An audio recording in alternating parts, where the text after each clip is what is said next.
Assalamu alaikum and a very welcome to all of you in this YouTube channel Kashmir Teaching Diary.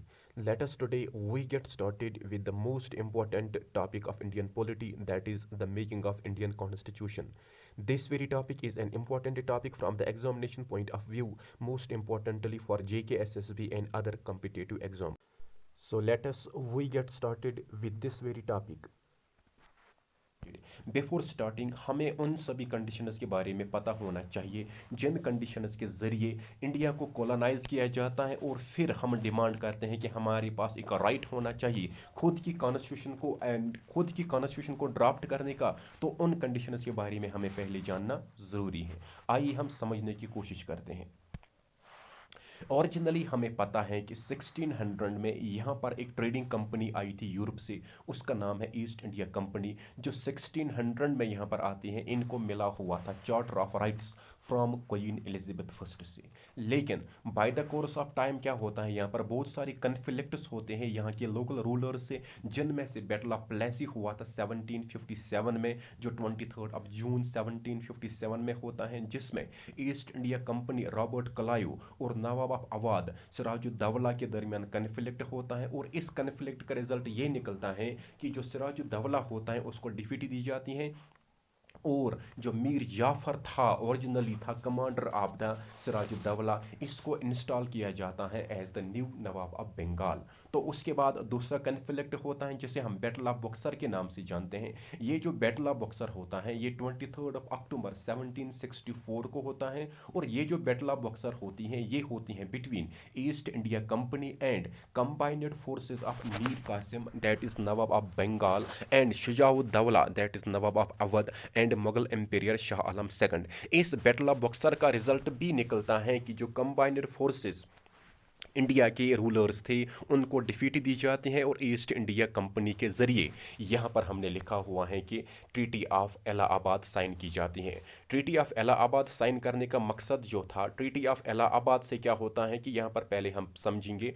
Treaty of Allahabad sign हुई थी 12 अगस्त 1765 को। ये sign हुई थी between Shah Alam और Robert Clive के दरमियान, जो कि ईस्ट इंडिया कंपनी का गवर्नर था। In the after math of battle of Buxar 23 अक्टूबर 1764 को ये बैटल ऑफ बक्सर हुई थी। इस ट्रीटी के रिजल्ट क्या निकलते हैं कि यहाँ पर हम समझेंगे कि East India Company gained the Diwani of Bengal, Bihar and Orissa. तो बैटल ऑफ बक्सर के बाद ट्रीटी ऑफ इलाहाबाद साइन होता है, और ट्रीटी ऑफ इलाहाबाद ये हुआ कि right to collect revenue, right to collect tax from the 3 territories of the Bengal that is called Bengal, Bihar and Orissa. तो यहाँ तक पहला स्टेप था जिसके ज़रिए से कंपनी को राइट मिलता है यहाँ पर रेवेन्यू कलेक्ट करने की। और उसके बाद क्या होता है कि एक एक्ट पास किया जाता है जिसको कहा जाता है रेगुलेटिंग एक्ट ऑफ 1773। इस रेगुलेटिंग एक्ट ऑफ 1773 को पास करने का मकसद क्या था, इस एक्ट के ज़रिए जो ईस्ट इंडिया कंपनी होती है इसको एम्पावर किया जाता है कि आप यहाँ पर political and administrative functions India में यहाँ पर कंट्रोल और रेगुलेट कर सकते हो। तो यहाँ पर हमने समझा कि आहिस्ता आहिस्ता originally as a trading body but with the course of time ये जो ईस्ट इंडिया कंपनी थी ये यहाँ की गवर्निंग बॉडी बनती हैं। तो उसके बाद ये जो रेगुलेटिंग एक्ट ऑफ 1773 होता है ये चलता है बराबर 1858 तक। इसका मतलब है रेगुलेटिंग एक्ट के ज़रिए company rule, east India company rule यहाँ पर स्टार्ट किया जाता है और इंडिया को गवर्न किया जाता है on behalf of east India company till 1858। लेकिन 1858 में जो कंपनी रूल था इसको डिसकंटिन्यू किया जाता है। इसको डिसकंटिन्यू क्यों किया जाता है, क्योंकि इस कंपनी रूल के अंडर कुछ वो पॉलिसीज़ लाई जाती थी जो पॉलिसीज़ बहुत ज़्यादा क्रिवल पॉलिसीज़ थी, और जिन पॉलिसीज़ के ज़रिए इंडियंस को डिस्क्रिमिनेट किया जाता था, या बहुत सारी वो पॉलिसीज़ लाई गई जिनके ज़रिए से टेरिटोरियल एक्सपेंशन किया गया। And finally most importantly revolt of 1857 India में विटनेस किया जाता है जो सिपोय म्यूटिनी के नाम से भी मशहूर हैं। लेकिन इस रिवोल्ट के क्या काजेज़ थे, रिवोल्ट क्यों स्टार्ट होता है, तो main cause of revolt wire the policy of annexation, British policy of annexation थी, डॉक्ट्राइन ऑफ लेफ्ट था और डिस्क्रिमिनेशन अगेंस्ट इंडियंस था। एंड मोस्ट इंपॉर्टेंटली जो economic and social policies British थी जिसमें से ड्रेन आउट यहाँ की वेल्थ की जाती थी, यहाँ के जो पीजेंट्स थे, यहाँ की जो हैंडीक्राफ्ट इंडस्ट्री थी उसको डिस्ट्रक्ट किया जाता था। एंड फाइनली मकसद जो ब्रिटिश इंटेंशन जो कंपनी का था वो ये था कि पूरे इंडिया को सही तरह से कॉलोनाइज करना और यहाँ पर टेरिटोरियल एक्सपेंशन को कंटिन्यूसली रखना और ज़्यादा से ज़्यादा कोशिश करनी थी इनको यहाँ से प्रॉफिट जनरेट करने की। तो फाइनली क्या होता है कि 1858 में एक एक्ट पास किया जाता है जिससे नाम दिया जाता है government of India act of 1858, जिसके ज़रिए से कंपनी रूल ख़त्म किया जाता है एंड क्रावन रूल स्टार्ट किया जाता है। और ये जो क्रावन रूल है ये बराबर रहता है फ्रॉम 1858 टिल 15 अगस्त 1947, जब इंडिया एक इंडिपेंडेंट कंट्री बनता है। तो इस तरह से हमने समझा कि ओरिजिनली ये जो ईस्ट इंडिया कंपनी थी ये एज ए ट्रेडिंग बॉडी यहाँ पर आई थी, लेकिन by the course of time इन्होंने यहाँ के जो रूलर्स जो हमारे लोकल रूलर्स थे उनके साथ डिफरेंट कन्फ्लिक्ट्स के जरिए उन पर कब्जा किया और उनकी सॉवरेंटी को ख़त्म किया, टेरिटोरियल एक्सपेंशन किया और बहुत सारे स्टेप्स के जरिए यहाँ इंडिया में इन्होंने एनेक्सेशन की एंड फाइनली इंडिया को किया गया कॉलोनाइज। जो मेकिंग ऑफ इंडियन कॉन्स्टिट्यूशन है वो यहाँ से हम स्टार्ट करते हैं। तो ओरिजिनली जो आइडिया दिया गया था कि India must have its own constitution, it was given by M.N.. Roy. एक एमसीक्यू में पूछा जा सकता है और यहाँ पर आपको क्या रखना है याद, 1934 में जो आइडिया दिया गया था कॉन्स्टिट्यूशन का वो दिया गया था एम.एन. रॉय के जरिए। तो फाइनली दूसरा पॉइंट यहाँ पर है कि 1935 में जो इंडियन नेशनल कांग्रेस थी it officially demanded that India must be given the right to elect a constituent assembly so that a constitution of India may be framed। पहला पॉइंट, 1934 में जो आइडिया दिया गया था कि इंडिया के पास खुद की अपनी कॉन्स्टिट्यूशन होनी चाहिए वो एम.एन. रॉय ने दी थी। और 1935 में जो इंडियन नेशनल कांग्रेस था ऑफिशियली डिमांड की थी कि इंडिया के पास एक राइट होना चाहिए कॉन्स्टिट्यूएंट असेंबली को इलेक्ट करने की सो दैट एक कॉन्स्टिट्यूशन फ्रेम की जाए।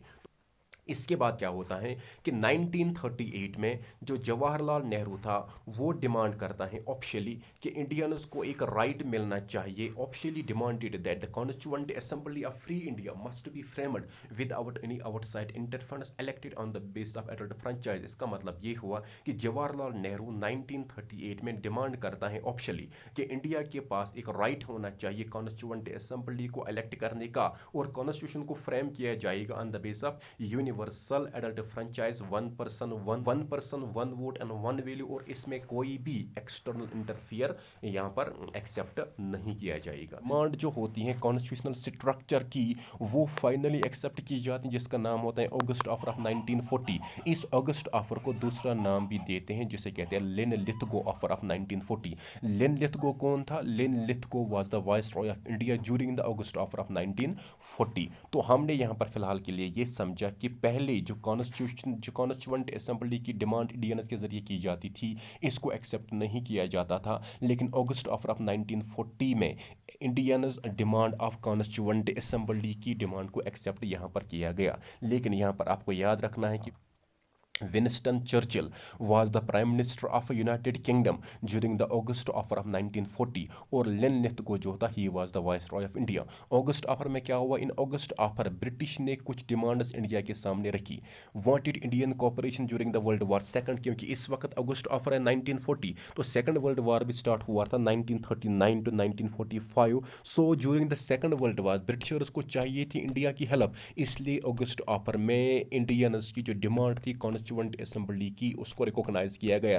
फाइनली उनके साथ इंडियंस के साथ ऑगस्ट ऑफर में प्रॉमिस किया गया कि आपको दिया जाएगा डोमिनियन स्टेट्स और आपको राइट दिया जाएगा कॉन्स्टिट्यूएंट असेंबली को फ्रेम करने का, लेकिन ये राइट आपको दिया जाएगा वर्ल्ड वार के बाद। लेकिन यहाँ पर क्या होता है, जो मौलाना आज़ाद था president of the Congress during the August offer, वो यहाँ पर ये जो डिमांड थी, ये जो डिमांड्स, ये जो प्रोमिस की गई थी इनको रिजेक्ट किया जाता है। तो हम यहाँ पर कह सकते हैं कि जो ऑगस्ट ऑफर है वो यहाँ पर फेल हुई। तो हमने क्या समझा, 1934 में एम.एन. रॉय के जरिए आइडिया दिया जाता है कि इंडिया को अपनी कॉन्स्टिट्यूशन होनी चाहिए। 1935 में इंडियन नेशनल कांग्रेस भी डिमांड करती है कि हमारे पास राइट होना चाहिए कॉन्स्टिट्यूएंट असेंबली को इलेक्ट करने का सो दैट हम एक कॉन्स्टिट्यूशन को फ्रेम कर पाए। 1938 में जवाहरलाल नेहरू ऑफिशियली डिमांड करता है कि हमारे पास एक राइट होना चाहिए कॉन्स्टिट्यूएंट असेंबली को इलेक्ट करने का on the base adult franchise और यहाँ पर कोई भी एक्सटर्नल इंटरफियर नहीं होना चाहिए। लेकिन ये जो डिमांड होती है फाइनली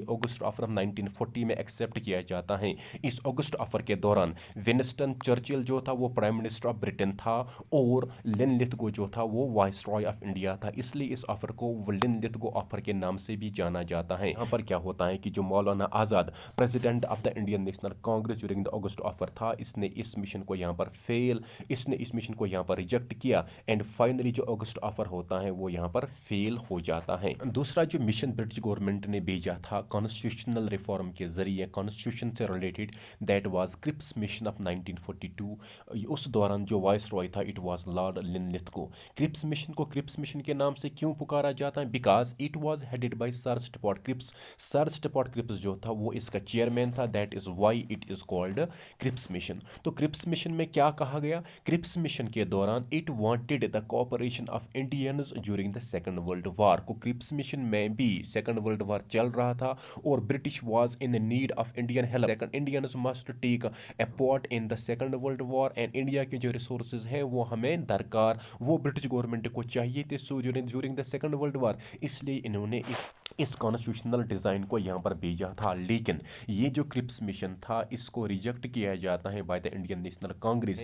इवन जो गांधी था, गांधी के जरिए क्रिप्स मिशन को कहा जाता है it is a post dated cheque. So post dated cheque से क्वेश्चन पूछा जा सकता है। अगर आपको पोस्ट डेटेड चेक से क्वेश्चन पूछा जाए ये किसने कहा था, तो आपको याद रखना है कि it was called by Mahatma Gandhi. तो अब यहाँ पर लिखा हुआ है कि जो क्रिप्स मिशन था, Cripps mission was send by the British government March 1942 में आया था और इसको भेजने का मेन इंटेंशन था कि इंडियंस की कॉपरेशन चाहिए during the second world war. और इस क्रिप्स मिशन का हेड था sir Stuart Cripps, that is why it was called as Cripps mission. और ये जो in response to constitutional structure or in response to irresponsible attitude of the British, तो national Congress led by Mahatma Gandhi started quit India movement.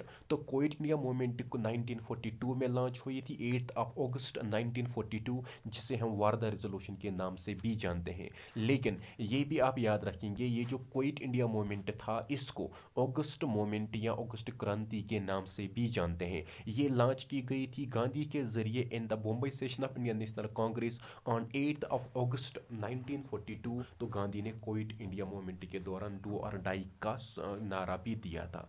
और यहाँ पर हमें एक और बात भी याद रखनी चाहिए कि क्विट इंडिया मूवमेंट के दौरान ही जो कांग्रेस है ये एक अनलॉफुल एसोसिएशन डिक्लेयर की गई और कांग्रेस के जो ऑफिसर्स थे वहाँ पर रेड की गई, वहाँ पर जो लीडर्स थे उनको अरेस्ट किया गया। तो क्वेश्चन पूछा जा सकता है कि किस मूवमेंट के दौरान Congress was declared as an unlawful association, तो हमने यहाँ पर आंसर में लिखना है during the quit India movement. और उसके बाद यहाँ पर और एक मिशन 1946 में 1946 में भेजा जाता है जिसका नाम होता है कैबिनेट मिशन प्लान ऑफ 1946। इस दौरान जो वाइसरॉय होता है वो होता है लॉर्ड वेवल। लेकिन ये जो कैबिनेट मिशन प्लान था इट कंसिस्टेड ऑफ 3 मेंबर्स, जिनमें से एक था लॉर्ड पैट्रिक लेबर्नस, दूसरे का नाम था सर स्टुअर्ट क्रिप्स एंड तीसरा जो था वो था एवी अलेक्जेंडर। लेकिन prime minister of Britain during the cabinet mission plan of 1946 जो था वो था लॉर्ड क्लेमेंट इटली। ये भी हमने याद रखना है, यहाँ पर सेकंड वर्ल्ड वॉर खत्म हुआ था कि ये जो कैबिनेट मिशन ऑफ 1946 था ये अराइव इंडिया पहुंचता है 24 मार्च 1946 को और अपना प्लान ये यहाँ पर पब्लिश करते हैं 16 मई 1946। तो इसके ज़रिए इंडिया का कॉन्स्टिट्यूशनल स्ट्रक्चर डिज़ाइन दिया जाता है। तो यहाँ पर क्या कहा जाता है, it इनविसेजेड the establishment of a constituent assembly for India as well as an interim government. Congress accepted the plan, but cabinet mission rejected the idea of two constituent assemblies. Cabinet mission ने जो यहाँ पर constitutional structure दिया उसके ज़रिए से एक तो यह राइट दिया गया कि आप अपनी एक कॉन्स्टिट्यूंट असेंबली इलेक्ट कर सकते हो और एक इंटरिम गवर्नमेंट यहाँ पर अपॉइंट कर सकते हो जो यहाँ पर जो डे टू डे एडमिनिस्ट्रेशन है उसको संभाल सके। एंड दूसरा ये कि जो कैबिनेट मिशन प्लान था इसने रिजेक्ट की टू नेशन थ्योरी की, इसने एक सिंगल कॉन्स्टिट्यूएंट असेंबली के लिए यहाँ पर राइट दिया गया। इसने एक सिंगल कॉन्स्टिट्यूएंट असेंबली को यहाँ पर प्रपोज किया। इसका मतलब है कि पाकिस्तान का जो आइडिया था फिलहाल के लिए उसे यहाँ पर रूल आउट किया गया। तो फाइनली मुस्लिम लीग ओरिजिनली इसने एक्सेप्ट नहीं किया था ये cabinet mission plan. Finally Muslim league also accepted the plan on 6 June 1946 while advocating A separate Muslim state. इसका मतलब हुआ कि मुस्लिम लीग भी लास्ट पर कैबिनेट मिशन प्लान को एक्सेप्ट कर। तो इस तरह से हमने समझा कि कैबिनेट मिशन प्लान 1946 में आया था। इस दौरान वायसरॉय लॉर्ड वेवेल था। इस दौरान prime minister of Britain lord Clement Attlee था। Cabinet mission consist of 3 members, that is lord Patrick Lawrence, sir Stuart Cripps and A V Alexander. Cabinet mission India पहुंचता है 24 मार्च 1946 और अपना प्लान पब्लिश करते हैं 16 मई 1946। कैबिनेट मिशन के जरिए राइट दिया जाता है इंडियंस को to elect a constituent assembly so that a constitution of India may be framed. लेकिन कैबिनेट मिशन के हिसाब से जो टू नेशन थ्योरी थी उसको रिजेक्ट किया जाता है और कांग्रेस इसको एक्सेप्ट करता है। और लास्ट पर 16 जून 1946 को मुस्लिम लीग के जरिए भी कैबिनेट मिशन को एक्सेप्ट किया जाता है। यह कि जो total strength of the constituent assembly as per cabinet mission plan थी, इट वाज 389 सीट्स। कितनी थी? 389 was the total strength set by the cabinet mission plan of 1946। तो इसमें क्या था, 296 सीट्स जो थी, 296 seats for the Indian states. These were the states which were under the complete control of the British, as well as 93 seats किसके लिए रखी गई थी? इंडियन प्रोविंशियल स्टेट्स, जहाँ पर किंग रूल चल रहा था। 210 जनरल सीट्स रखी गई थी, 78 मुस्लिम सीट्स रखी गई थी, 4 सिख सीट्स रखी गई थी और 4 for the 4 chief commissioner provinces रखी गई थी, 1 सीट फॉर ईच। जो वोटिंग यहाँ पर था वो इनडायरेक्ट वोटिंग था और यहाँ पर डायरेक्ट वोटिंग का प्रोविजन नहीं था। प्रोपोर्शनल रिप्रेजेंटेशन के जरिए वोटिंग होनी थी यहाँ पर। तो अब यहाँ पर कहा जाता है कि जो रिप्रेजेंटेटिव्स किन के थे? प्रोविंशियल स्टेट्स के। द रिप्रेजेंटेटिव्स जो प्रोविंशियल स्टेट्स थे were to be nominated by the heads of. तो अब यहाँ पर इलेक्शन जो था वो था indirect election as well as nomination. तो इसीलिए कहा जाता है कि constituent assembly was partly elected and partly nominated body. तो ये हमने समझा कि इलेक्शन इनडायरेक्ट है और नॉमिनेशन के जरिए है। तो इलेक्शन रखे गई थे जुलाई अगस्त 1946 को 296 सीट्स के ही लिए, क्योंकि जो 93 सीट्स वैकेंट रह जाती हैं क्योंकि प्रोविंशियल स्टेट्स जो कॉन्स्टिट्यूएंट असेंबली में वो टेक पार्ट नहीं करते हैं। ये कि इलेक्शन रिजल्ट जब आते हैं 296 सीट्स का, इन 296 सीट्स में से जो कांग्रेस होती है, 2 पार्टीज, यहाँ पर 2 मेजर पार्टीज होती हैं, एक इंडियन नेशनल कांग्रेस और एक Muslim League. Indian National Congress manage to get 208 seats while as Muslim League only manage to get 73 seats and बाकी जो सीट्स थी वो इंडिपेंडेंट एंड अदर कैंडिडेट्स को मिलती हैं, वो 15 सीट्स थी। इस तरह से 296 सीट्स का रिजल्ट निकलता है। तो कहा जाता है कि कॉन्स्टिट्यूएंट असेंबली में उस वक्त हर एक इंपॉर्टेंट पर्सनैलिटी ने टेक पार्ट किया था, लेकिन मोहम्मद अली जिन्ना एंड महात्मा गांधी जो था, जो इंपॉर्टेंट पर्सनैलिटीज थी, उन्होंने उस वक्त कॉन्स्टिट्यूएंट असेंबली के इलेक्शन में पार्टिसिपेट नहीं किया। क्वेश्चन पूछा जा सकता है, who were the 2 important personalities जिन्होंने कॉन्स्टिट्यूएंट असेंबली के इलेक्शन में टेक पार्ट नहीं किया था? तो हमने वहां पर सीधा याद रखना है कि ये महात्मा गांधी एंड अली मोहम्मद जिन्ना है। अब यहाँ पर जो first session of Constituent assembly था वो 9 दिसंबर 1946 को रखा गया। 9 दिसंबर 1946। अब यहाँ पर हमारे पास होने चाहिए थे 296 मेंबर्स, लेकिन मुस्लिम लीग यहाँ पर बायकॉट करती हैं। किस इशू पर? पाकिस्तान इशू पर। मुस्लिम लीग यहाँ पर पाकिस्तान इशू पर बायकॉट करती हैं और बायकॉट करने का मकसद ये था कि they insisted on a separate state of Pakistan issue यहाँ पर निकाला जाता है। और फाइनली फर्स्ट सेशन जो था it was attended only by 211 members. और इन 211 मेंबर्स में कहा जाता है कि फर्स्ट सेशन को क्या काम किया जाता है कि जो डॉक्टर सचिंद आनंद सिन्हा जो था, senior member elected as the temporary president of the constituent assembly following the French facts. इसका मतलब ये हुआ कि हमारी जो कॉन्स्टिट्यूशन है मोस्टली इसका मतलब ये हुआ कि हमारी कॉन्स्टिट्यूशन मोस्टली बारोड कॉन्स्टिट्यूशन है, और ये जो प्रैक्टिस फ्रेंच कॉन्स्टिट्यूशन में फ्रांस में अपनाई जाती थी, तो इंडिया ने भी पहले सेशन में ये प्रैक्टिस अपनाई कि सीनियर मोस्ट मेंबर को ही अपॉइंट किया गया as a temporary president. Second session जो कंडक्ट किया जाता है वो 11 दिसंबर 1946 को कंडक्ट किया जाता है। इसमें राजेंद्र प्रसाद को इलेक्ट किया जाता है as the president of the constituent assembly, while H C Mukherjee and T Krishnamachari जो होते हैं, इनको 2 वाइस प्रेसिडेंट कॉन्स्टिट्यूएंट असेंबली के इलेक्ट किए जाते हैं। और इसके साथ ही हमने याद रखना है कि जो B.N. राव होता है, इसको कॉन्स्टिट्यूशनल एडवाइजर यहाँ पर अपॉइंट किया जाता है। तो अब यहाँ पर एक ऑब्जेक्टिव रेजोल्यूशन था 13 दिसंबर 1946 को, तो moved by Jawaharlal Nehru on 13 December 1946, unanimously adopted by the constituent assembly on 22 January 1947। Objective resolution जो कॉन्स्टिट्यूएंट असेंबली का था, ऑब्जेक्टिव रेजोल्यूशन जो कॉन्स्टिट्यूशन का था, ये पास किया है जवाहरलाल नेहरू ने 13 दिसंबर 1946 को। इसको पास करने का मकसद ये था कि अब जो कॉन्स्टिट्यूशन बनने जा रही है, इसमें कॉन्स्टिट्यूशन का मेन ऑब्जेक्टिव क्या रहेगा, क्या प्रिंसिपल्स रहेंगे, कौन से वो प्रिंसिपल्स हैं जिनकी बिना पर एक कॉन्स्टिट्यूशन फ्रेम की जाएगी। और इसलिए कहा जाता है कि जो इसी ऑब्जेक्टिव रेजोल्यूशन का मॉडिफाइड वर्जन है, वो आज प्रियम्बल, वो आज के दौर में प्रियम्बल में माना, वो आज के दौर में वो आज हमारे पास प्रियम्बल की शक्ल में मौजूद हैं। लेकिन कहा जाता है कि यूएस, यहाँ पर हमने कुछ एडिशनल नॉलेज रखी है, यूएसए फर्स्ट कंट्री है इन द वर्ल्ड जिसने अपनी कॉन्स्टिट्यूशन के पहले पेज पर प्रियम्बल से शुरुआत की है, या ये जो प्रैक्टिस है प्रियम्बल का होने का कॉन्स्टिट्यूशन, ये जो तरीका है, ये जो शुरुआत है कि कॉन्स्टिट्यूशन से पहले प्रियम्बल होना चाहिए, ये किया था यूएसए ने स्टार्ट। और N.A. पलिखीविला एक इमिनेंट कॉन्स्टिट्यूशनल एक्सपर्ट हैं जिसने प्रियम्बल को कहा है identity card of the constitution. और इंडिया का जो प्रियम्बल है, it has been amended only once by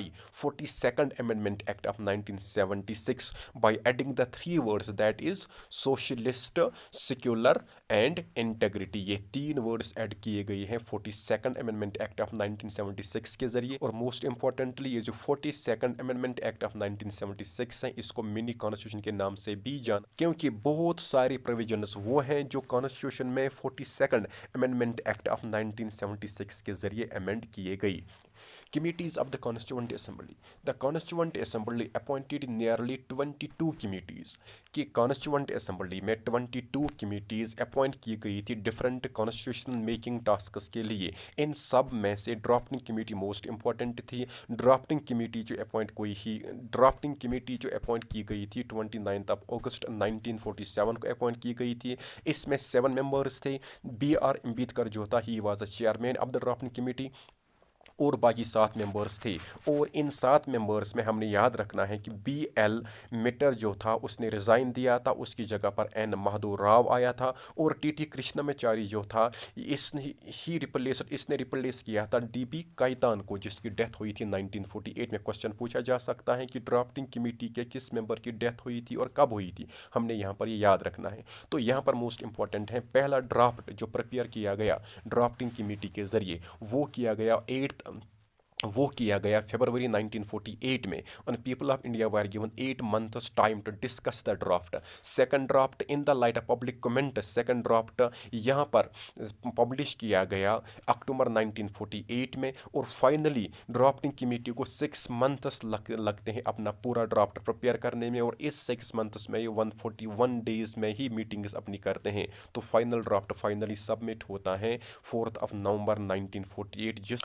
so finally enactment of the constitution. अब कब कॉन्स्टिट्यूशन को पास किया जाता है, और जो कॉन्स्टिट्यूएंट असेंबली को काम दिया गया था कॉन्स्टिट्यूशन को फ्रेम करने का, ये अपना काम कब कंप्लीट करते हैं। So Constitution was enacted on 26th November 1949 and came into effect on 26th January 1950। 26 जनवरी क्यों? क्योंकि 26 जनवरी was declared as Republic Day due to Purna Swaraj resolution day in 1930। हमने पढ़ा है कि लाहौर सेशन ऑफ 1929 कांग्रेस का सेशन हुआ था, जिसका प्रेसिडेंट जवाहरलाल नेहरू था। और कांग्रेस का जो ऑब्जेक्टिव था वो उस वक्त डिक्लेयर किया गया था, पूर्णा स्वराज रेजोल्यूशन पास किया गया था 26 जनवरी 1930 को पहला रिपब्लिक डे सेलिब्रेट किया गया। दैट इज़ वाई इस 26 January was having its historical importance. That is why 26 जनवरी को ही डिक्लेयर किया गया Republic Day of India. So finally 26 जनवरी 1950 को कॉन्स्टिट्यूशन ऑफ इंडिया इफेक्ट में आ जाती हैं, और जब ये इफेक्ट में आ जाती हैं 26 जनवरी 1950, constitution of India consist of 395 articles, 22 parts and 8 schedules. लेकिन सिंस 1950 कॉन्स्टिट्यूशन ऑफ इंडिया को नियरली 104 टाइम्स अमेंड किया गया, लेकिन ये जो अमेंडमेंट प्रोसीजर है ये अंडर आर्टिकल 368 में है। और कहा जाता है कि ये जो कॉन्स्टिट्यूशन ओरिजिनली थी 395 आर्टिकल्स, 22 पार्ट्स, 8 शेड्यूल्स, तो Indian constitution since 1950 has underwent continuous change, and presently Indian constitution consist of about 450 articles divided into 25 parts and 12 schedules. Out of 299 members, only 284 members were present in the Constituent Assembly, and they signed the Constitution on 26th of November 1949. Indian independence act of 1947 के जरिए जो constituent assembly होती है ये एक legislative body भी declare करती है। इसका मतलब क्या हुआ, दो रेस्पॉन्सिबिलिटीज़ के लिए अथोराइज किया जाता है कॉन्स्टिट्यूएंट असेंबली को। That is original, that is making of the constitution, and second enacting of the ordinary laws to run the administration of run the day to day administration of the country. Finally यहाँ पर क्या होता है कि ये जो दोनों tasks constituent assembly के होते हैं ये 2 सेपरेट डेज के लिए कंडक्ट किए जाते हैं। These 2 tasks were performed on separate days. Whenever it met as constituent body it was chaired by doctor Rajendra Prasad, and whenever it met as legislative body it was chaired by JV Mavalankar. हमें पता है कि Rajendra Prasad was the president of the constituent Assembly, लेकिन अब जब ये legislative body बनती है तो लेजिस्लेटिव बॉडी का अपना एक स्पीकर होता है। तो JV मावलनकर जो होता है इसको 17 नवंबर 1947 को पहला स्पीकर इंडिया का अपॉइंट किया जाता है, जब constituent assembly as a dominion legislature for the first time यहाँ पर कंडक्ट किया गया था। JV मावलनकर को इंडिया का पहला स्पीकर यहाँ पर अपॉइंट किया जाता है। ये जो टास्क्स हैं ये दोनों चलते रहते हैं 26 नवंबर 1949 तक, जब लेकिन यहाँ पर हमने याद रखना है कि जो प्रोविंशियल पार्लियामेंट ये ceased to exist on 17 April 1952 when the first elected parliament came in effect. ये जो हमने यहाँ पर पढ़ा था लेजिस्लेटिव बॉडी, ये लेजिस्लेटिव बॉडी काम करती है 17 नवंबर 1947 से लेकर 17 अप्रैल 1952 तक, क्योंकि इस दिन मई 1952 से इंडिया का एक इलेक्टेड पार्लियामेंट यहाँ पर इलेक्ट किया जाता है। It ratified the India's membership in the Commonwealth. It means India की मेंबरशिप जो थी वो कॉमनवेल्थ ऑफ द नेशंस में थी, और यही कहा गया कि Commonwealth India now is a sovereign country, और हमने कॉमनवेल्थ की मेंबरशिप को रेटिफाई करना है। इससे इंडिया की सॉवरेनिटी को कोई असर नहीं पड़ा। और क्या किया गया यहाँ पर, इट अडॉप्टेड जो नेशनल फ्लैग है उसको अडॉप्ट किया गया जुलाई 22 1947 में, एंड नेशनल एंथम 24 जनवरी 1950 को, और it adopted the national song जो होता है उसको 24 जनवरी 1950 को यहाँ पर अडॉप्ट किया जाता है, और राजेंद्र प्रसाद जो होता है उसको इलेक्ट किया जाता है as the president of the India on 24 January 1950। Constituent assembly in all 11 sessions conduct करती हैं over 2 years, 11 months and 18 days। इसका मतलब ये हुआ कि कॉन्स्टिट्यूशनल स्ट्रक्चर को डिज़ाइन करने में हमें कितना टाइम लगता है, 2 years, 11 months and 18 days। On 24 January 1950 constituent assembly held it's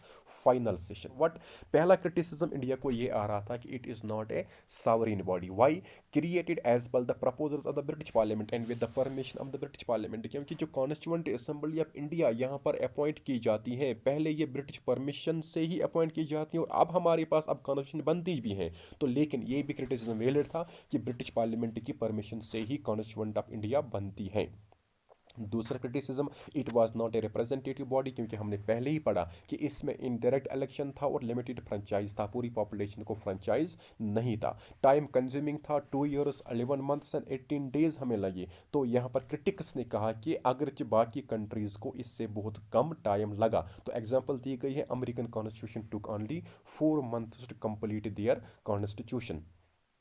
dominated by Congress, कहा गया कि इसमें कांग्रेस की ही रिप्रेजेंटेशन थी। ग्रैनवाइल ऑस्टिन ने कहा कि इसको डोमिनेट किया कांग्रेस ने, तो ये भी यहाँ पर वेलिड आर्ग्यूमेंट किसी हद तक था। और एक dominate by Hindus, lord viscount जो था इसने यहाँ पर इसको क्रिटिसाइज किया कि it is dominated by Congress. तो Constituent Assembly represented only one major community is this. Winston Churchill जो था इसने कहा कॉन्स्टिट्यूएंट असेंबली को सिर्फ एक कम्युनिटी ने यहाँ पर डोमिनेट किया, that is mostly Hindus. Constituent Assembly a body of Hindus, ये किसने कहा था? साइमन ने।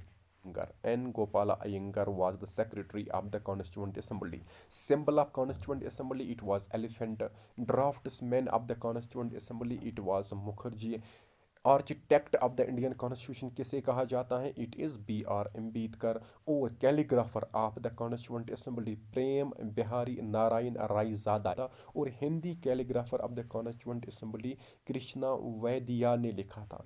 26 नवंबर को हर साल इंडिया में नेशनल कॉन्स्टिट्यूशन डे या नेशनल लॉ डे मनाया जाता है।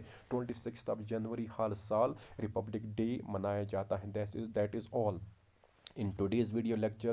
See you in the next video lecture. Till then, stay blessed. Allah Hafiz.